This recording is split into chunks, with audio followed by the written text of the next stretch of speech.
Do it. Oh, give me a home where the buffalo roam, where the deer and the antelope play. Oh, where seldom is heard a discouraging word, and the skies are cloudy all day. Home on the range, where the deer and the antelope play, where seldom is heard a discouraging word, and the skies are cloudy all day. All right. Hey, Hound Dog. Yeah. Would it be okay if I share a joke with the audience? Yeah, it's okay with me. Hey guys, do you know what the mother buffalo said to her son before he went to school? My son. You got it. Bye, son. Bye, son. That's good job. Thank you very much. We're going to be asking more questions here pretty soon. Hey, I gotta go. okay, what do we say? Doggone. Doggone. Yeah. Doggone. Yeah, we're going to be talking about Kansas today. Oh my goodness, we start off with a top and there's way more about Kansas than we have time to talk about. Everybody knows our flower. Sunflower. But I don't know if you know how we got the sunflower. You see, how about our tall tail guy? He's not Paul Bunyan. The tall tail man of Kansas, anybody?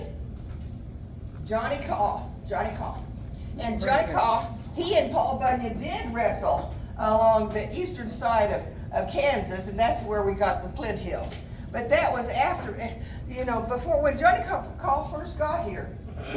They were going out to the gold rush, and his dad stayed here, and because he liked Kansas. But they planted all this wheat and crops, and it was growing so great and everything. But there's too many hills, and all of a sudden everything was ready to harvest all at the same time. And so he, on the western side of Kansas, he took a big old baby cradle and started swinging it like a scythe, and he just cut down all those hills until we have a flat Kansas on the west. Really? And then, of course, that's when Paul Bunyan came down, because he was checking out to see if any more trees had grown. He had cut down all the trees many, many years before. He was come back to see if he could get some more, and there weren't any down there. And Johnny Caw wasn't too happy to see him showing up like that, so they started rustling around the Flint Hills, and that's where we got the Flint Hills. And when that was finally over, and Johnny Caw just twisted Paul Bunyan's beard and mustaches enough that just made him mad, and he left. And so when that was over, Johnny Caw, he sat down, he needed a rest. And he gathered up himself a bunch of jars and stuck them up to the sun and filled them up with sunshine. And then he got dandelions, and he stuck the dandelions in the jars, and in a few days, we had sunflowers. That's how we got those sunflowers. Yeah. Has anybody ever noticed this bar across here? Can you see that bar? It's like a stick. There's a stick underneath our sunflower. Anybody ever notice that? Hey, Mr. George. You know about that? Oh, yeah. Those guys that went west in the Louisiana Purchase. Oh, so Who was that? that's about, who were the men that took and did the Louisiana Purchase? Lewis and Clark. Jefferson. No, well, yeah, he was the president. Lewis and Clark. And Lewis and Clark. Lewis and Clark. So that bar represents Lewis and Clark. And here we go. Oh, I love Ad Astra per aspera. What's it mean? To the stars with difficulty. Yeah, and you know, what is our tree? Cottonwood. The cottonwood tree. Well, do you have my book? I've written 8 stories. I'm writing some more on Prairie Dog. He'll be out here later, but I don't have those stories done yet. But our cottonwood tree has a special symbol inside, which goes with our motto, to the stars through difficulty. Yeah, when you And when you snap got a star twig pattern in it. where the cottonwood is, You got a star and pattern. this story is about a little tree that was a cottonwood tree in the middle of a Christmas trees, and he felt so ugly because he lost all his leaves. And so it's a self-image story, you know. And when he lost his leaves, he went just blow off to the moon or someplace. And some kids came along and they snapped his twig right where the rings were, And there's a star inside our cottonwood tree. Some of you know that, but a whole lot of, most people don't know that. And then you can look at this when you're done, when I'm done, I'll pass it around and, I don't know, we pass it around now, maybe not. So if you want to see it, they're here. The star inside the cottonwood tree. Isn't that neat? I just go ahead and hand that to you. There's a little, we kind of turn it, you'll see it. I'll let you pass that around. So, to the stars through difficulty. So when you're sitting down underneath the cottonwood tree, you're sitting under the stars. Not to mention that we have our motto, to the stars through difficulty. Isn't that awesome? How many stars are there? 34. 34, why? Because we're 34th state. We're the 34th state, but who was our president? Kansas had a president. I mean, yeah, who was the nation's president that came from Kansas? Eisenhower. Eisenhower. Yes, he was the 34th president, and we have 34 stars. We're the only state that can claim a president like that. 34 stars, and he's the 34th president. Isn't that cool? That's pretty cool. Well, oh boy, I have a friend out here who likes Kansas. Yeehaw! Hey, Annie, glad to see you, Annie. Yeah, my name is Annie. Where's Wooly? Oh, well, I've been riding Woody the horse, you know, around a little bit and there, He's everything like probably that. eating at the barn. He's probably eating at the barn, yeah, I bet he is. Yeah, no, you know, I've been looking at this Kansas stuff, and I like riding around. Like, you know who my great grandma was? I don't know. I know my great grandma was Emma, and I was born in Great Bend. How many here were born in Kansas? Yeah, Kansas. Wow. All right. Yeah, well, my great grandma. Can you guess who she was? You know, Annie Oakley, right? Annie Oakley. Yeah, Oh, yeah. She could hit a dime in the air. She could hit a flame off the candle. I was very proud of being Annie Oakley's little girl. Yeah. You know what? I was looking up here, and there's mountains up here. Oh, do we have mountains out here, George? Do we have mountains in Kansas? Well, we used to. No, not since Johnny Caw came along. But you know, George, we were a territory before we were Kansas, weren't we? Yeah. That's right, in the Yeah. stretched through the mountains. Yeah, and it went all the way to Colorado. And so that's why we have mountains up here in That's right. our flag, because it takes on Colorado. Yeah, that's it. I'd forgotten about that. That's pretty cool. Oh, yeah. What about the Kansas? Why did we call ourselves Kansas? Well, we were named after the Indians, weren't we? Yeah. Named after the Indians. That's right. That's right. You know what? I think we should have a cowboy show up around here somewhere. You want a I cowboy? think we should have a cowboy. I think we had cowboys, we had early settlers. How many of you had pioneer parents or grandparents? Yeah. Came over on the way. Me too. Wagon. I don't know if this- Hold on. Yeah, okay. We got cowboys. I am. Coming up. Yeah, Mr. G was a cowboy when he was a young boy. And I'd have to see you later. Okay.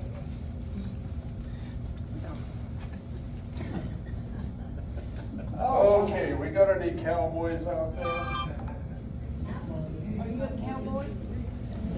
Who can tell me what this I'm putting on? Okay. What's the name of this coat? What is it? A duster. Yay! Give that man 10 points, that's right. This came all the way from Australia, cost a lot of money. Cowhide, soaked in oil, keeps you warm, especially when it's snowing or raining, and when you're on my great-grandpappy was on the San Fe Trail, you know, all that dust being kicked up by those wagons. And Oh, the dust and Yeah. the wind and the sand. you know, one of the things that bothered him was those darn sticker things. The coat protected him. Uh-huh. Look, there's a picture of it. Oh, tumbleweeds. You're talking about tumbleweeds? Yeah. Well, you know what? How the tumbleweed got to be so dry and sticky. See, there was one day. It's also in this book. Years ago, the tumbleweed was beautiful, beautiful plant, gorgeous leaves and gorgeous flowers, and he knew it. And so he's looking down and thinking, I got these beautiful roots, but I'm too good to be calling them roots. I'm gonna call them branches. And so it was that he looked across the road down there and he saw a garden and the farmer's garden and all. I bet I'd make that garden so beautiful if I just got over there. So he started rocking back and forth, you know, and when the wind came along, and he just tumbled right along over the road and into the garden, and he says, aren't I beautiful? I'm making your garden so beautiful now. Look at my beautiful flowers. And they didn't think that was so good. And he got a little bigger. Don't you see me? He got a little bit bigger. And he got his britches down into the ground real big. And he said, don't you think I'm beautiful? Don't you think I'm beautiful? And they didn't appreciate that. They didn't talk back to him or nothing. But the wind came along, and his britches were nice and tight into the ground. And when the wind came along, he snapped off, and he rolled down the road. And now today, when you see a tumbleweed, it's because they got too big for their britches. That's the truth. Well, Ms. Natalie, can I say something about my great-grandpappy? Yeah. Well, you know, when he was on the Santa Fe Trail, he loved getting to Ellenwood. He couldn't wait to get there. Anybody been to the Ellenwood tunnels? Yeah, you know, downstairs, that's where they had the bars. And that's where they had the dentist that would actually pull teeth and do all kinds Pull of his stuff. tonsils out. Yeah, and he only, I remember a story, I heard about him, he only had 10 cents. And he said, well, I think I'm gonna get a bath, but it's 10 cents for a bath. Yeah. I know what, I'm gonna get a used bath. And it only cost a nickel.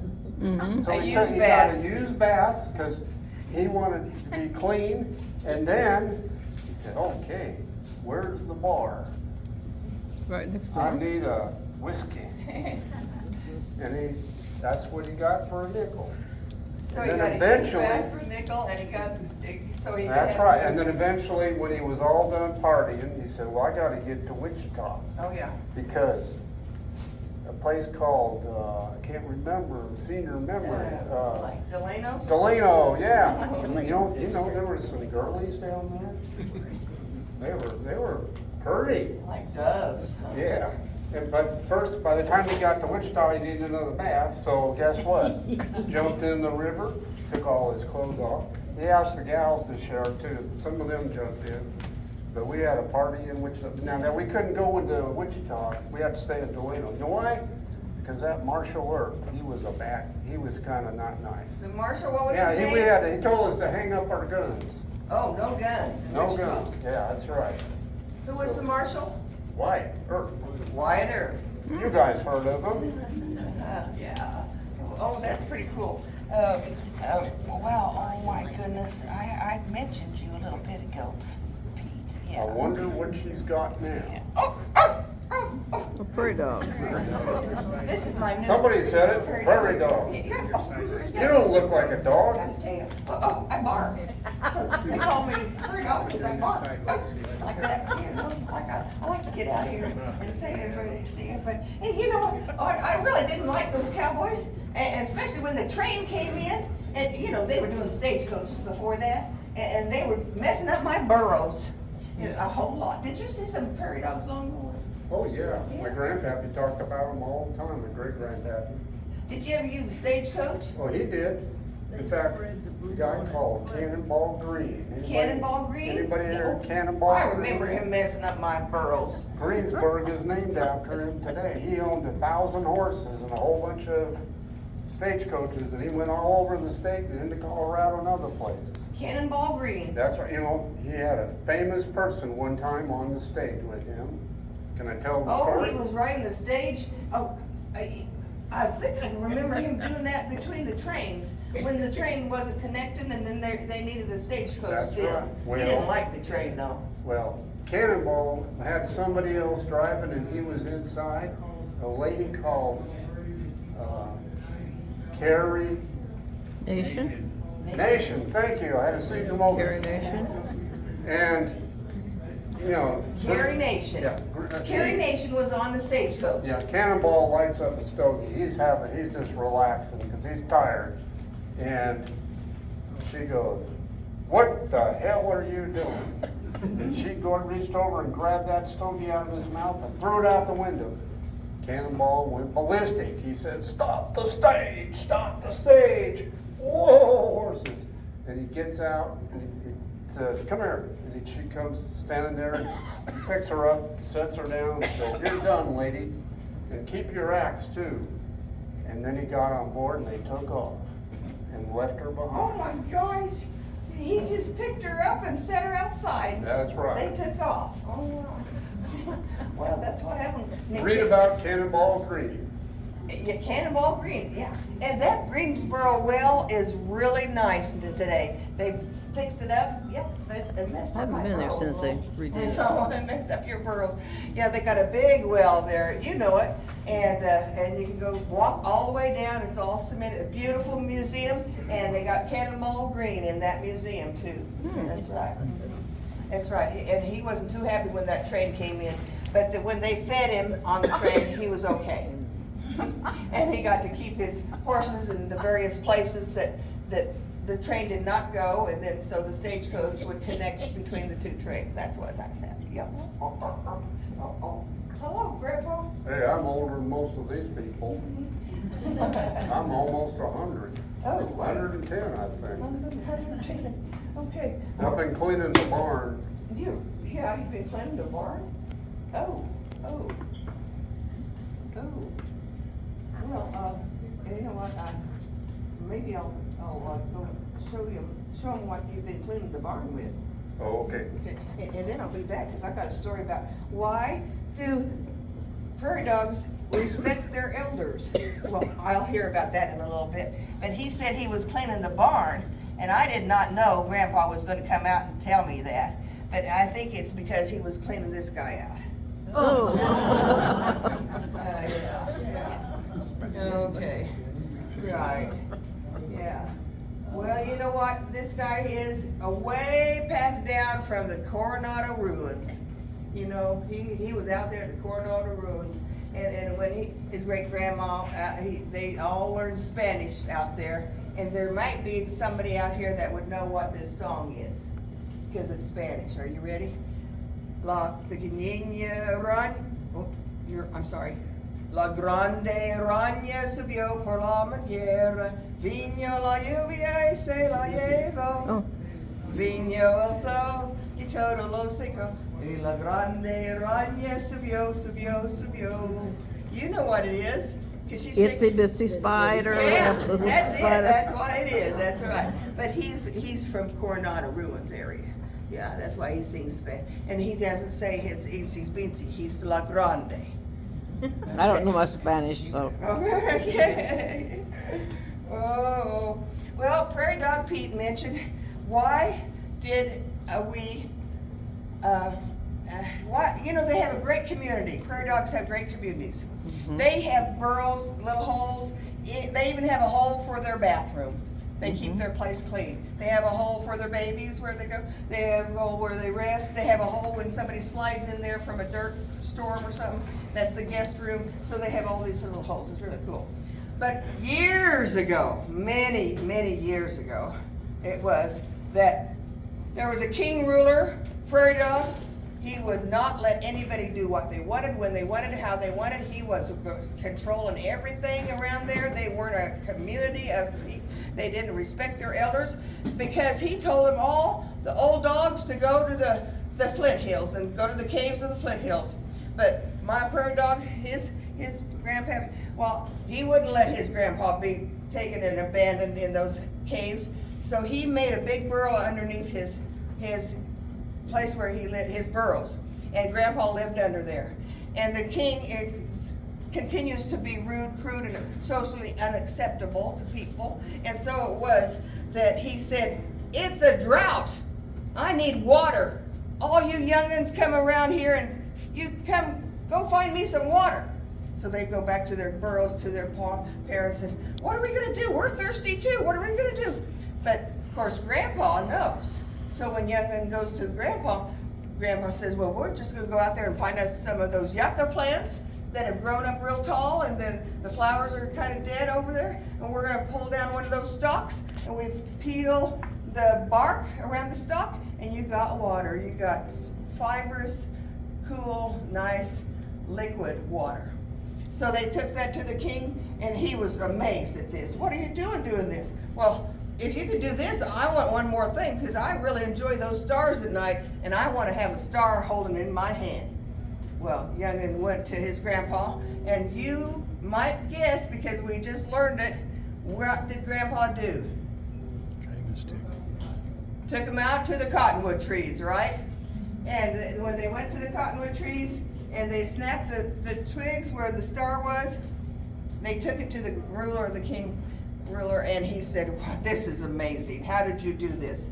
And now Youngin is really nervous, because he could be thrown into the deep dark burrow if he's, but he can't lie. And so he tells him that it's his grandpa that had the wise problem-solving things to do for his situations.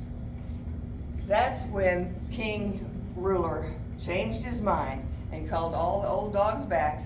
And from that day to this day, they're a community of helping one another, aren't they? You know that.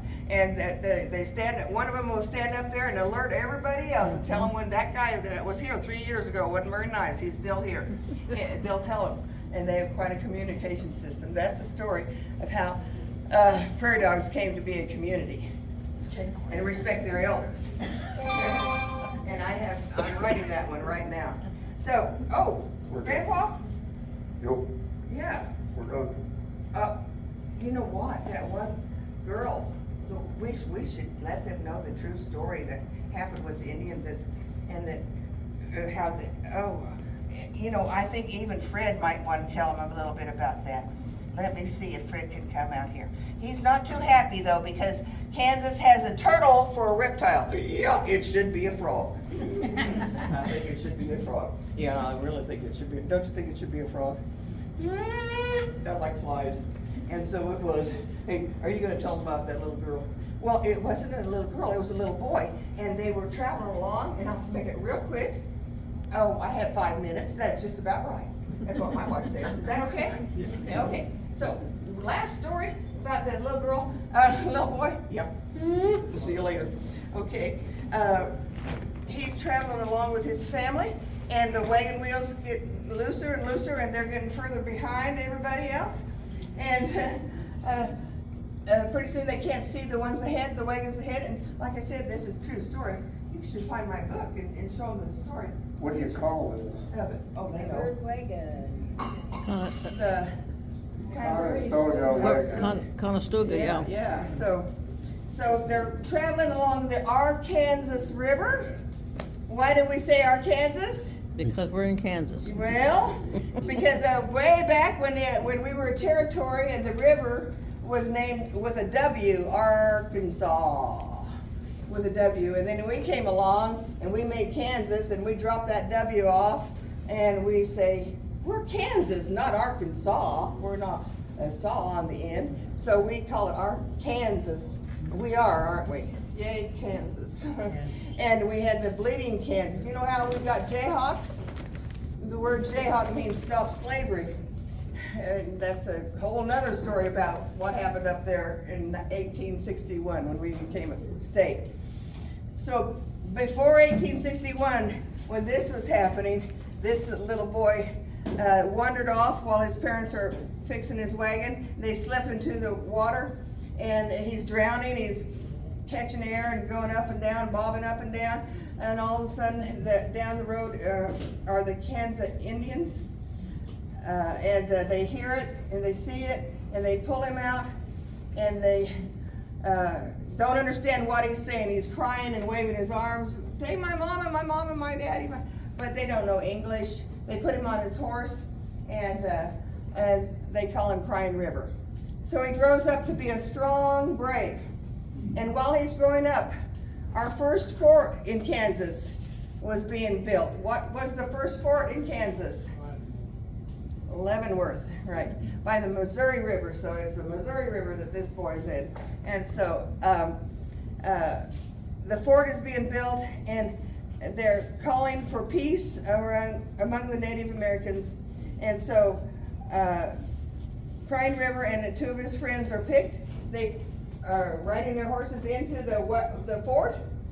In the fort lives his mother.